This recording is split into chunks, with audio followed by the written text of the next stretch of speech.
இந்த நாட்டிற்கு ஹலீஃபா உமர் மற்றும் அபுபக்கருடைய ஆட்சியை நாம் அமைத்துக் கொள்ள வேண்டும் என்று சொன்னவர் காந்தியடிகள். அவர் எத்தனை தலைவரை பார்த்துட்டு வந்திருப்பார்.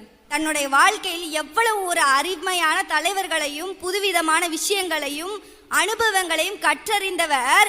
கண்ணிலே பார்க்காத 1400 வருடங்களுக்கு முன்பு வாழ்ந்த இந்த தூதருடைய வரலாறு அவரை கவர்ந்திருக்கிறது. உயர்வு தாழ்வு எப்பத்துல இருந்து இருக்கு? 1947 இருந்து இருக்கு. ஆனா இன்னைக்கு நாகரிக உச்சத்தை அடைஞ்சிட்டோம். பொலிட்டிக்கல் சயின்ஸ் என்ற விஷயங்களை எல்லாம் படிக்கின்றோம். பெரிய பெரிய லாவை படிச்சிட்டோம். ஆனா இன்னைக்கும் அந்த ஏற்றத்தாழ்வை அழிக்க இயலல. ஒரு அரபி அல்லாதவன் அரபியனை விட சிறந்தவன் அல்ல. ஒரு அரபியன் அரபி அல்லாதவனை விட சிறந்தவன் அல்ல. வலா அஹ்மர அலா அஸ்வத வலா அஸ்வத அலா அஹ்மர இல்லா பித்தக்வா. இறைவனை அஞ்சுபவன் தான் சிறந்தவன். அன்னைக்கே ஒழிச்சிட்டாங்க.